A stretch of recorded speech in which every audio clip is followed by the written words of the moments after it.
From the train window, I could see the arid reaches of Nevada, yellow-gray in the late sunlight, stretching as far as the eye could see to the distant mountains that hung motionless and unreal against the sky.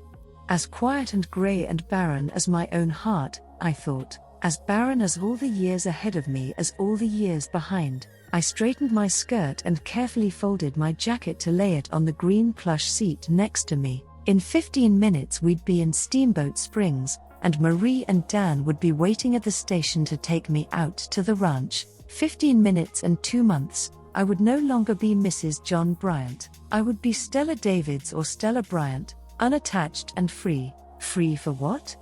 What? John, I whispered, my heart sinking at the sound of his name. Even with his eyes closed, I could still see him confused and hurt with his dark hair and dark eyes. I'm sorry, Stella, but that's the way I want it. I'm sorry. As if it could erase all the years in between. I'm sorry. Can a marriage end like this? Can you end my home, everything I've built, my carefully constructed life, all my neighbors, all my friends? I didn't know. John, if I could have only guessed. I can't. Stella, John said, his voice cutting through me like a knife. You couldn't guess. As long as you won't see it, but I am not my husband, Stella. I'm just one of hers in the home furnishings department. I don't understand, John. I shook my head. I've tried to be a good wife. If I failed, well, can't we try again? Not as long as you're the way you are. I just don't want to anymore. Can't you see that? Can you see it? I couldn't see anything because my eyes were blinded by tears. Her breasts were so full that I felt nothing. And when the weeks passed, all that remained was a stunning realization. I wrote to Marie here in Nevada. I went to school with her for 4 years, but she hadn't seen her since she married John. I wrote to her and asked if she could stay with her while her divorce continued. John had a good job, but I couldn't live in Nevada for her 2 months. Was far beyond our means. Marie replied to my letter with the promptness and heartfelt sympathy she always had. After that explosion, everything between John and I was very civil.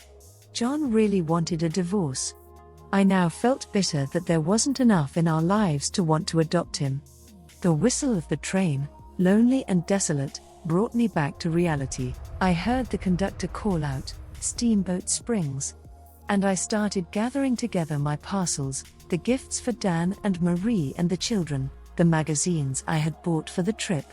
But then my hands fell idle, and I looked out the window with a tired sigh. After 2 months with Marie and Dan, I'm free. But what was the meaning of my freedom? I was young. 32 is a young age, especially for a woman like me. I have been in shape for the last 10 years. John couldn't afford the clothes I wanted, but that didn't stop me from wearing the latest fashions. I haven't neglected anything. Our house was always clean, and the meals I served John were perfect. I was a model wife.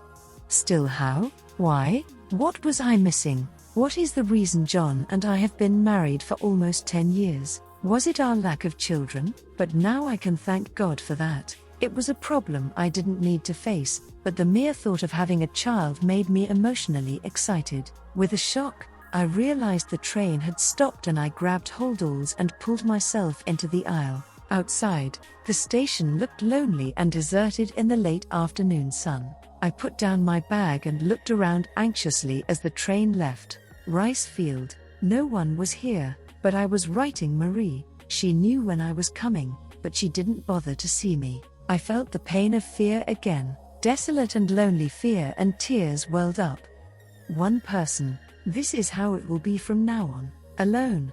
Divorced. I had to rely on a few friends I had. The high-pitched sound of car horns pulled me out of my reverie, and I looked up to see a battered convertible pull into the station.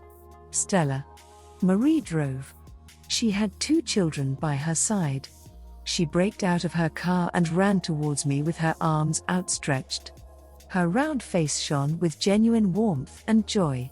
Oh, Stella, what an idiot I am. I've been trying so hard not to be late, but when I leave the house, I always have an apartment, and I'm grateful that Johnson boy helped me.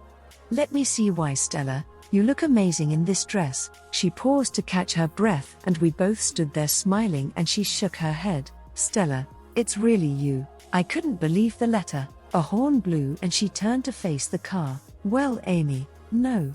She took my arm with one hand and the suitcase with the other. Amy, dear Aunt Marie, 10 years have not diminished their gaiety and carefree chatter. Glancing at her sideways as she walked, she was amazed at her appearance. Her life must have been wonderful for Marie to let herself go like that. At school, she was always round and plump, cute like a doll, and not fat. Now she has crossed the line and moved on. Only her round, pretty face and her giggly voice were the same. I gave presents to 2 serious-eyed, two-headed children, Amy, 7, and Danny, 5.